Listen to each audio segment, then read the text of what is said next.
Hello sports fans, it's been a long time since I've done a PSA reveal video. Frankly, I haven't submitted much since they closed down during the COVID pandemic and then raised their prices and long lead times and uneven grading results, to say the least. Before the pandemic, I probably submitted about 20,000 cards over the years with PSA. Since then, I've only submitted maybe 300. And I did gather up some of my best cards. Last year, December, I dropped off at a local show. These are like some of the star cards and Hall of Famers that still made sense to submit, even under the current fee structure. So I'm going to go through. I already saw the grading results, because I had a few upcharge emails, or an email with upcharge on a few cards, which is encouraging. But then when I saw the results, it wasn't so much. So anyways, I'm going to go through and show what I got and then make some comments on PSA as it currently stands. Alright. So the two boxes here. I'm sorry, it's 69 cards, not, I think I said 169, but it's only 69 cards. I used to submit about 2,000 cards at a time, back when the grading fees were under 10 bucks a card. So it's definitely a different world today in the graded card world. These are all vintage baseball. They span the years, but I think they're all 1970s and earlier. So here's the two boxes opened. There's a couple of rejections. Even though I measured each card against a known good card, full-size card, I still got some min size. It always seems like they want to reject some cards. I'll remeasure them, but I'm sure they measure up. I think maybe actually the Sonny Jurgensen was a hair short, but that one got a min size requirement. Beautiful 62, which is very tough to have the black borders without chipping or white showing. And then a high number Al Weiss, 1971, black bordered. That was min size from vending. And then green tint, Sammy Drake, 1962. And then finally, and I'll take a close look at this, Johnny Bench rookie card. This one I got an upcharge on as a 7, but it looks every bit nicer than my 8. So I refused the upcharge because I didn't want to pay an extra $50 when I'm probably someday going to resubmit it. So I just had them reject it for min grade. This one was a beautiful card. I actually purchased this from Greg Morris, and he had several very high grade benches. This was one of the nicer ones. Just kind of take a quick scan of it, but I'll look at it under the loop again. But that's at least an 8 all day long, especially on 68s. It used to be hard to get anything below an 8 if you had really nice 68s, and now even really nice ones, it's hard to get an 8. So go figure. Alright, I'll pull these out and then start going through them quickly. I won't take up too much time. I know people don't like a long delay between each and spending a lot of time on each card, so I won't do that. And I'll pull these out. Alright. Okay, going one by one. It's a 65 Maris. Again, a beautiful card. I thought for sure this would be a 9, but it's an 8. 61 Warren Spahn, an 8. 1970 Brooks Robinson, a 7. These all, pretty much every card I submitted, maybe except for the 52 common, had a near mint to mint or better appearance. And I've actually gotten tighter on what I'm sending in. I historically got about 75% 8s and 9s on my submissions over the years. It would vary a little bit. I'd get a grader of death once in a while, but wouldn't vary that much. Harmon Killebrew mint 9, so that was one of the few hits that I got that graded kind of where I was expecting. 57 Joe Adcock 7. This was from a vending lot. I picked one of the better out of like 100 examples. These are almost perfect. I mean, every 75 has a little bit of very light touching, but at least an 8. I mean, come on. Checklist, again, this was from several vending. This was the best example that I had from a number of vending companies, and no dice on getting a 9 on a color bordered card, even the gray bordered ones. Marcelino Lopez 71, again a 7. This is also from a vending lot.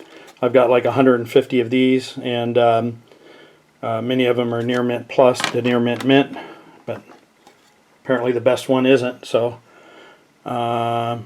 68 K-line 8.5, 68 Rose a 6. I'll have to look at this one again too. Sometimes there's just a little minor ripple in the paper, or some kind of just a natural paper that the tops used back then, and if the grader doesn't know what they're doing, they'll just mark it down to a 6 or a 5 or even lower. That's where you're seeing all of these cards getting cracked out of old PSA holders in an 8 and then coming back a 5 or a 6 when they're graded today, because the graders don't know what the paper texture is on these older cards, especially like 50s Bowman. They're the worst. And there's a 52 Enos Slaughter. Another beautiful card. Probably has, it's got the typical paper ripples in it, because that's just the texture of the 1952 through 55, or actually 51 through 55 Bowman paper. 70 Kellogg's Clemente, I got a 9 on that one. Not a huge hit, so I'm not surprised I got a 9 on one that doesn't have a large dollar upside on 9s. 55 Jim Delsing 6.5.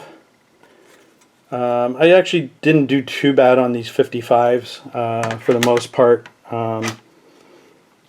but overall the order was pretty disappointing, to say the least. Al Downing got a 7. Joe DeMaestri got a 6, 1960. Yogi Berra, 1965, got an 8. Typically on 65s, I end up running like 50% 9s on them, because they're usually without major print flaws and surface issues. But not today, not in these days. Minnie Minoso got a 6, 1960. Babe Ruth, 62, coaching for the Dodgers, got a 7. 62s they're just brutal with. I haven't done well on any 62s or 71s since the pandemic, even when the order's been better for other cards. Here's a tough 61 common Hal Smith, PSA 8.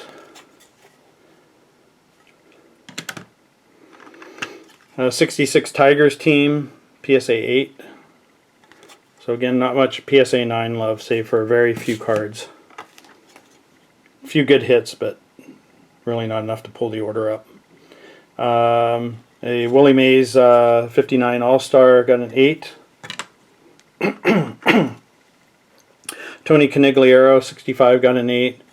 So, some people, if you're watching, you're used to seeing maybe 5s or 6s on vintage and thinking that this is crazy to be not happy with these, but these are really called from the best of many thousands of cards that I've gone through, and using the standards I've used in the past to get high percentage of 9s and 8s.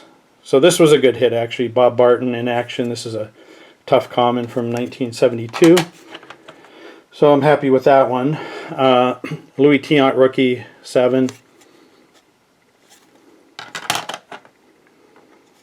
Another Louis Tiant rookie 8.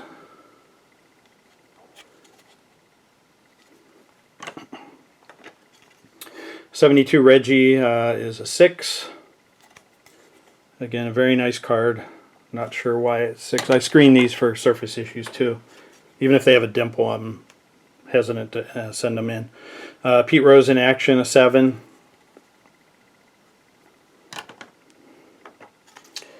Tough card from 72. Expos team got an 8. I can understand that. The centering is always tilted on these, so that's probably the correct holder, I would think. PSA 9 on the 66 Frank Howard, high number. PSA 8 on Denny McLean, 66 high number. And then 55 Nelson King, Nelly King got an 8. One for the PC. Then this was probably the best hit in the order, and it really saved me from having a pretty sizable loss on the submission. Ford Frick, card number 1, mint 9. So that one pulled me from the red to the black, but just barely. When I calculate all my costs, grading fees, cost to acquire the cards, and then eBay fees of selling them, the profit margin is like 1.9%. So I don't know how dealers are surviving these days in the graded market unless they can really buy cards, nice cards, cheaply, because grading fee takes a big chunk, and then the grades aren't coming in where they really should be. Jim Pendleton, PSA 7, 55. And this common is a little bit off-center. It's a nice card, but I wasn't expecting really to get an 8 because of the centering, and it got a 6.5. But beautiful eye appeal. 68 Rod Carew, 6.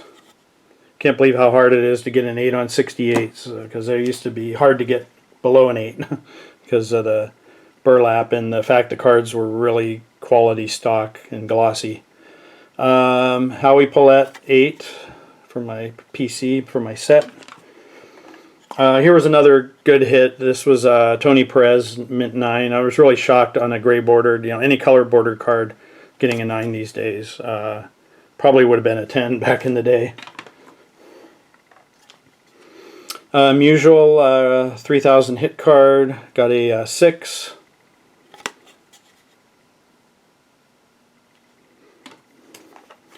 One of the toughest cards in the 59 set, Billy Hunter, got an 8. Can't quite seem to get a 9 on one of these. I've had several very high end. They're all 8s, but I can't complain on that. Carl Braun 61 Fleer got a 6.5.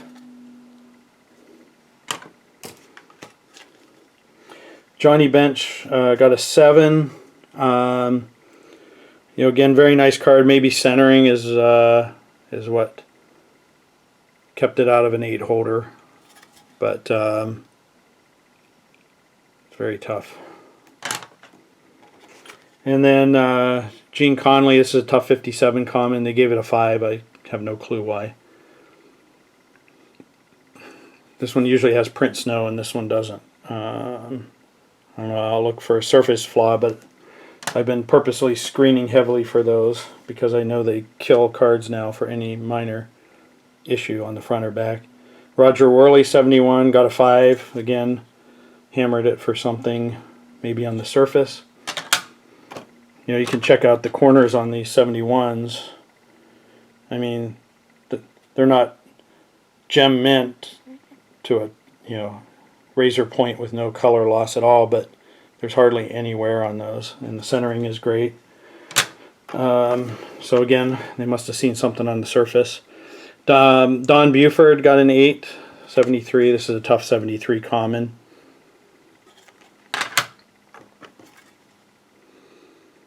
That one was nicer than the 9 in my set, so I submitted it hoping I could improve the 9 because I thought that was a better card, but apparently not. Carlton Fisk, second year, 7. Billy Williams, rookie, 8.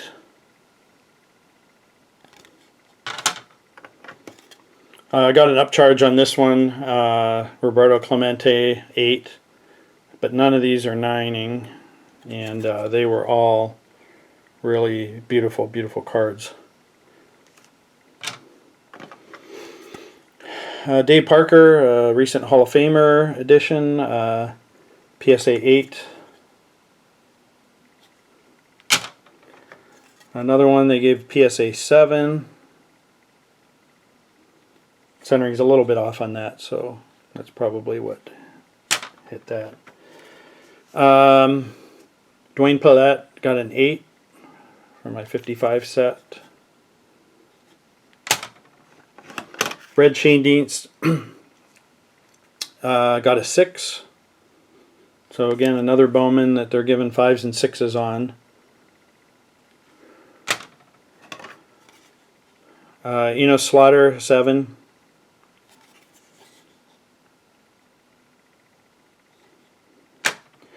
Then Wally Westlake, they gave a 4.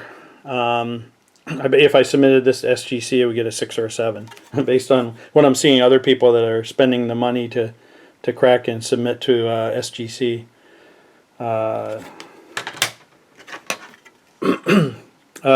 Faith Roneberry, an 8.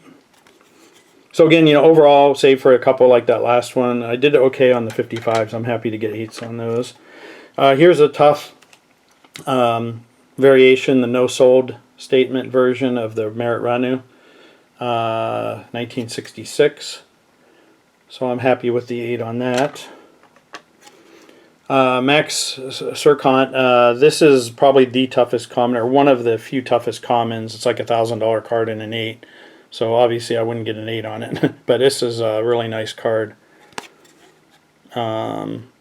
They didn't even give it a 7.5, and it's like perfectly centered. It doesn't have any major print issues. There's maybe a little bit of, a few white specks in there, but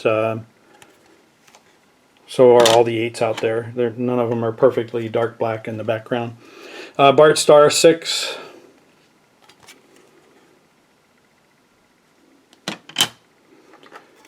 Larry Doby, 7. Oops. Maybe it's a 6 now. That's why I put them in holders, so they don't get dinged up when I drop them. Robin Yount, 8. I really thought this had a shot at a 9. The blue background is really nice. It doesn't have that spiraling that a lot of them have. No chipping around the border or corners. Really nicely centered.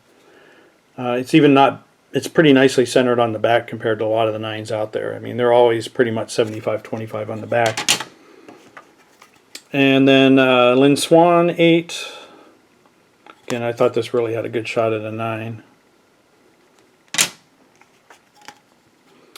And Bill Skowron, All-Star, 8. 1959. Juan Pizarro, 7.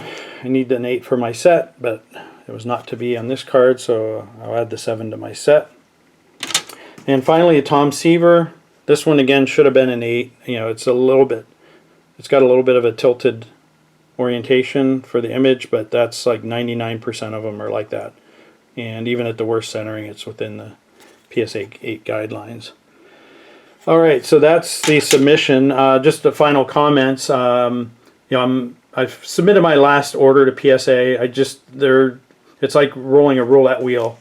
Whenever you submit, depends on the grader you get. The last, about 2 orders ago, I had one of my best submissions ever. I got like a 9 on a Jim Palmer rookie, 9 on a 63 Fleer Clemente, got a 10 on a Yaz 68 All-Star. It was really, even better than historically what I would get from my submissions over the years in the 2000s and 2010s. And then, all the other orders though since I've submitted after the pandemic have been mostly worse grades distribution than historical. This order had like 45% 8s and above, where normally I'm getting 70 to 75%. And I was even more stringent on screening cards for this order than I've typically been, just because you're paying $25 a card to grade it, you got to be sure, you know, there's no flaws in there, or it's not a borderline 8. So, you know, I'm not submitting anymore. I already let my Collectors Club membership expire, and until the company's sold or there's ample evidence that they know how to grade vintage again, you know, I'm just going to be sitting on what I've got. I'll buy nice looking cards in older or newer holders. You know, don't be fooled to thinking that all the cards in the new holders are undergraded, because there's some dogs out there too. You know, it's just they're so focused on gaming cards and modern that I just think they've taken their eye off the ball when it comes to vintage. You know, probably unless it's a 52 mantle or something, you know, very high profile. You know, it's just going to be a real crapshoot, and chances are better than not that you're going to be disappointed with the results. So anyways, you know, sorry to complain on the video like this, but you know, just kind of going honestly through the order, and based on my 25 plus years experience and grading and submitting cards, you know, this is where we're at with PSA these days. And you'll find a lot of other videos on YouTube kind of alluding to the same thing. So thanks for watching, and you know, I hope to do some more content you know, on other topics collectible related. Thank you.